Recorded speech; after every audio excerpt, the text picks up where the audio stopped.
Hello students, welcome back to Siddhant college study point. I am Nandita Jain. इस video lecture में हम continue करेंगे इग्नू के एमकॉम के सब्जेक्ट IBO 5 को। ये चैप्टर 2 का पार्ट नंबर 3 है। हमने सारे क्वेश्चंस देख लिए हैं प्रीवियस ईयर में जो भी क्वेश्चन इस चैप्टर से रिलेटेड आए हुए थे, और साथ ही हमने उसके कॉम्प्रिहेंसिव क्वेश्चंस भी कर लिए हैं। आज की वीडियो में हम करेंगे स्वपरक प्रश्न, मीन्स सेल्फ असेसमेंट क्वेश्चंस। तो सबसे पहला हमारा जो क्वेश्चन है वो है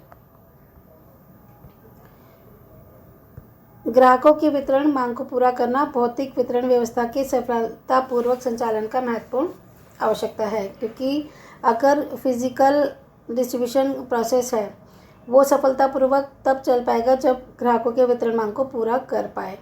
ठीक है, जो भी कस्टमर्स की डिमांड्स हैं डिस्ट्रीब्यूशन को लेकर वो पूरा कर पाए। तो इस कथन का विस्तार से एक तो वर्णन करना है और साथ ही उपभोक्ता सेवा के महत्वों की विवेचना भी करनी है। तो आंसर स्टार्ट करते हैं। ग्राहकों की वितरण मांग को पूरा करना भौतिक वितरण व्यवस्था के सफलतापूर्वक संचालन की महत्वपूर्ण आवश्यकता है। इसलिए वितरण कंपनियों के लिए यह अत्यंत आवश्यक है कि वे एक उचित ग्राहक सेवा नीति बनाएं। कि जो भी डिस्ट्रीब्यूशन कंपनीज हैं उनके लिए बहुत ज़रूरी है कि वो एक अच्छी ग्राहक सेवा नीति बनाएं। ग्राहक सेवा एक विमान की भांति होती है जिसका संबंध विभिन्न प्रकार के गुणों से होता है। अतः इसकी सूची में सुविधाजनक जगहों पर उत्पाद की उपलब्धता, स्पुर्दगी का समय, स्पुर्दगी की लागत व स्पुर्दगी के समय उत्पाद की दशा को सम्मिलित किया जाता है। तो जैसे हम इसी चैप्टर में क्वेश्चन नंबर 5 में होगा वो 7R होता है। ठीक है, 7 राइट चीज़ें होती हैं, वो मैं आपको तभी बताऊंगी जब हम क्वेश्चन नंबर 5 करेंगे। तो इसमें भी एक तरह से वही हैं कि सही समय, राइट समय हो गया, राइट कॉस्ट हो गई, ठीक है, राइट उत्पाद हो गया। ये टोटल 7 होते हैं, तो इनको सम्मिलित किया जाता है। अब है विभिन्न उपभोक्ता सेवा का क्या महत्व है। विभिन्न प्रकार की उपभोक्ता सेवाओं का महत्व अनेक कारणों से होता है जो निम्नलिखित है। नंबर 1, लॉजिस्टिक योजना को प्रभावित करने वाले कारकों में सुधरी ग्राहक सेवा की मांग अनेक उद्योग व कई देशों में उत्पाद की गुणवत्ता प्रतिस्पर्धा का महत्वपूर्ण आधार बनती है। तो लॉजिस्टिक योजना में पता है कि विपणन प्रणाली होती है। तो लॉजिस्टिक अगर आपको नहीं पता है अभी, तो मेरी जो पहली वीडियो है आप उसमें देखिएगा। चैप्टर 1 में भी मैंने इसको बहुत अच्छे से बताया है और चैप्टर 2 में भी।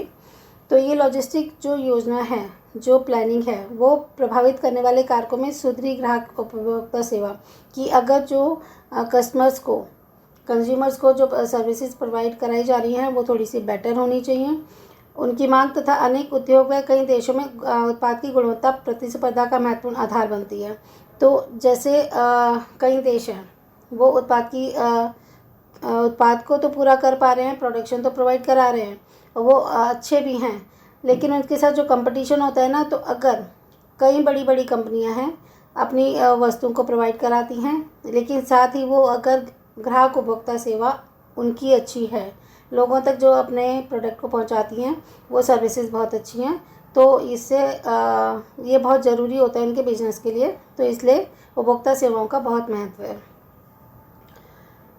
सेकंड है, आज अनेक उपभोक्ता बेहतर उपभोक्ता सेवा की मांग करते हैं। वे ग्राहक सेवाओं के विभिन्न आयामों के विषय में चिंतित हैं ताकि ग्राहक सेवा का मापन कुशलतापूर्वक तरीकों से कर पाएँ।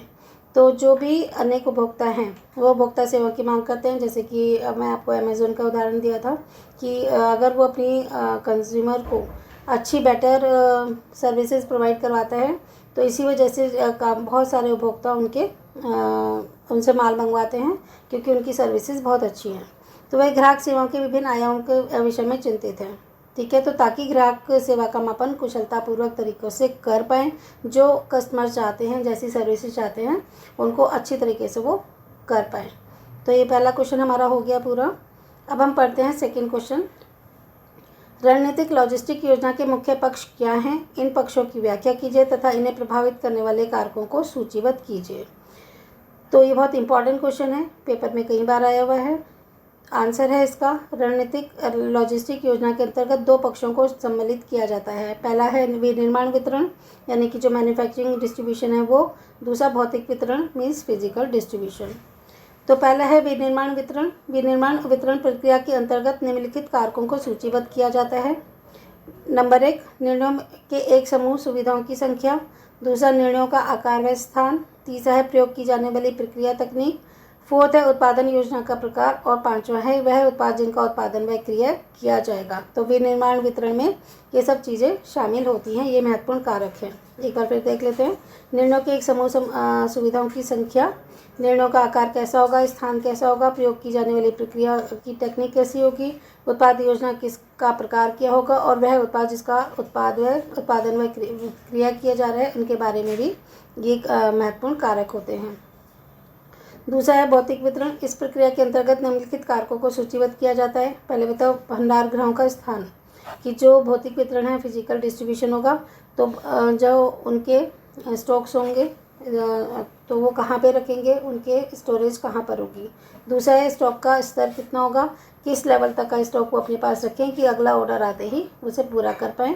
तीसरा है परिवहन के तरीके कैसे होंगे, ट्रांसपोर्ट सिस्टम कैसा होगा, और होता है नियंत्रण संबंधी मुद्दे क्या होंगे कि किस तरह से उसको कंट्रोल किया जाएगा। क्वेश्चन नंबर 3 है किसी संगठन के लॉजिस्टिक प्रबंधन से संबंधित 3 प्रमुख अवधारणाएं क्या हैं, उनकी संक्षिप्त रूप से व्याख्या करें। वह बताएं कि उनमें से किसे आप सर्वोत्तम विधि मानते हैं और क्यों। ठीक है, तो किसी संगठन किसी ऑर्गेनाइजेशन के जो लॉजिस्टिक मैनेजमेंट है उसकी 3 मुख्य कॉन्सेप्ट्स क्या हैं ये बताना है, और साथ में ये भी बताना है कि इनमें से तीनों में से बेटर कौन सी है। तो ये क्वेश्चन बहुत इंपॉर्टेंट है, देखिएगा। किसी भी संगठन के लॉजिस्टिक प्रबंधन में निम्नलिखित 3 प्रमुख अवधारणाएं होती हैं। एक तो लागत व्यापार संतुलन कि कॉस्ट ट्रेड कंट्रोल कैसा होगा, इक्विलिब्रियम कैसा होगा, फिर कुल लागत अवधारणा टोटल कॉस्ट कॉन्सेप्ट, और कुल प्रणाली अवधारणा। तो पहला देख लेते हैं लागत व्यापार संतुलन क्या है। किसी फर्म के भौतिक वितरण प्रबंध का उद्देश्य होता है वितरण लागत घटाना और ग्राहक को प्रदान की जा रही सुविधाओं को बढ़ाना। कि सबसे पहले देखते हैं कि जो डिस्ट्रीब्यूशन कॉस्ट है ना वो कम होनी चाहिए, क्योंकि जितनी कॉस्ट कम होगी उतना ही ग्राहक को फ़ायदा होगा, और साथ में जो ग्राहकों को सेवाएं दी जा रही हैं उनकी सुविधाओं को बढ़ाना। एक साथ ग्राहक सुविधाओं को बढ़ाना व वितरण लागतों को घटाना संभव नहीं होता, क्योंकि दोनों में से एक ही चीज़ हो सकती है, या तो जो कस्टमर को फैसिलिटीज़ दी जा रही हैं वो बढ़ा दिया जाए, या फिर डिस्ट्रीब्यूशन कॉस्ट को कम कर दिया जाए। अधिकतम ग्राहक सेवा का अभिप्राय बड़ा स्टॉक, फ्री परिवहन व बेहतर भंडारण सुविधाएं हैं। अगर हम ग्राहक सेवा की बात करें तो क्या होता है कि इन्वेंट्री स्टॉक बड़ा होना चाहिए कि कभी भी ऑर्डर आए तो तुरंत पूरा किया जा सके, और फास्ट ट्रांसपोर्ट होना चाहिए बाय प्लेन या बाय ट्रेन, और बेहतर भंडारण कि अगर जो स्टॉक्स हैं वो पूरे रहें। इनसे वितरण लागत में वृद्धि होगी। अब ये सब अगर सुविधाएं देते हैं तो डिस्ट्रीब्यूशन कॉस्ट इंक्रीज हो जाएगी। वितरण लागत को कम करने का अर्थ सस्ती व धीमी परिवहन सेवाओं का प्रयोग करना, कम भंडारण क्षमता और स्टॉक का निम्न स्तर पर रखना आदि है। अगर हम विपणन सेवाएं अच्छी रखना चाहते हैं तो हमें इन तीनों का उल्टा करना पड़ेगा। अधिकतम ग्राहक सेवा का जो ऑपोजिट हो गया कि कम स्टॉक रखना, स्लो परिवहन, और थोड़े से सस्ते भंडारण की सुविधा करनी पड़ेगी, कम भंडारण क्षमता रखनी पड़ेगी।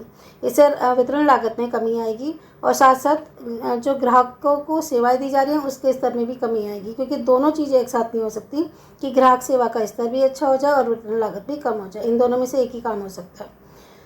तो फर्मों को इन पक्षों के मध्य संतुलन स्थापित करना होगा। इसके लिए सर्वप्रथम उन्हें वह स्तर तय करना होगा जिस पर वे अपनी ग्राहक सेवाओं को बढ़ा सकते हैं। तो इनके बीच में दोनों में इक्विलिब्रियम रखना होगा। इस तरह से करना होगा कि वितरण लागत भी थोड़ी कम आए और ग्राहकों की सेवा थोड़ी सी बढ़ पाए। तो दोनों चीज़ें बहुत परफेक्ट लेवल पे तो नहीं हो सकती, लेकिन थोड़ा थोड़ा इक्विलिब्रियम वो कर सकते हैं। सेकेंड है कुल लागत अवधारणा। कुल लागत अवधारणा तथा लागत संतुलन साथ साथ चलते हैं। कुल लागत अवधारणा की मान्यता है कि परस्पर संघर्षशील लागत प्रारूपों का एक साथ परीक्षण व अनुकूलतम स्थिति पर संतुलन स्थापित करना।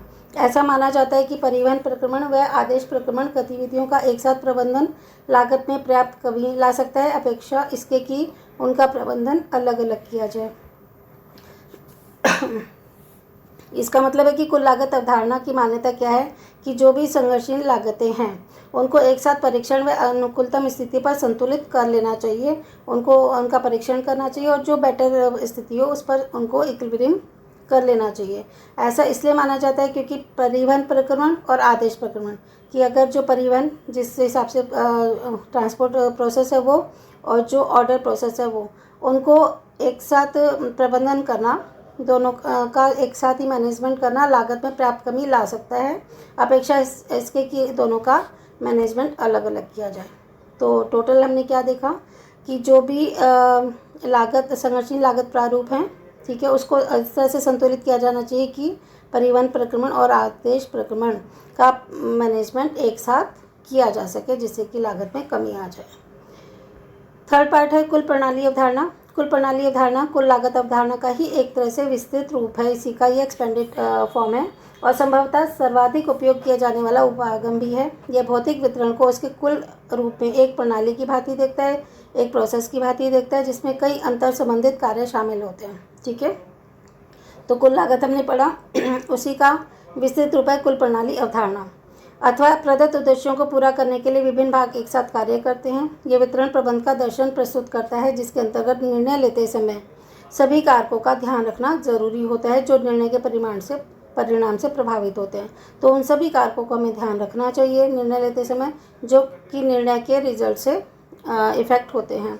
इस तरह भौतिक वितरण प्रणाली अवधारणा भौतिक वितरण के सभी घटकों के कुल योग का एक भाग एकीकरण के विषय में सोचता है कि भौतिक वितरण प्रणाली की जो भी अवधारणा है और भौतिक वितरण के सभी घटकों को, सभी फैक्टर्स को टोटल सम के रूप में एक एकीकरण कर लिया जाता है, उसका एक साथ उनको मिला दिया जाता है, उसके मिलाकर उसको सोचा जाता है कि जिनका बाजार प्रभाव अधिकतम हो, जबकि वे सभी कार्य एक साथ करते हैं।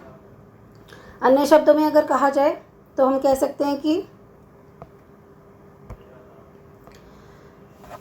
इन तीनों उदाहरणों में कुल प्रणाली अवधारणा को सर्वाधिक सर्वोत्तम विधि कहा जाए, क्योंकि हमने कहा था कि कुल लागत प्रणाली अवधारणा का ही विस्तृत रूप है। तो तीनों में हमसे पूछा गया था कि बेटर कौन है, तो तीनों में हमारी जो लास्ट वाली प्रणाली है कुल प्रणाली अवधारणा को सर्वाधिक सर्वोत्तम कहा गया है, क्योंकि यह अवधारणा वितरण समस्या को व्यापक पैमाने पर देखती है, विस्तृत रूप से देखती है तथा उन संबंधों को स्पष्ट करती है जो कि जिनकी अनदेखी की गई है। ठीक है, तो निम्न स्तर के निर्णय उनसे लिए जा सकते हैं।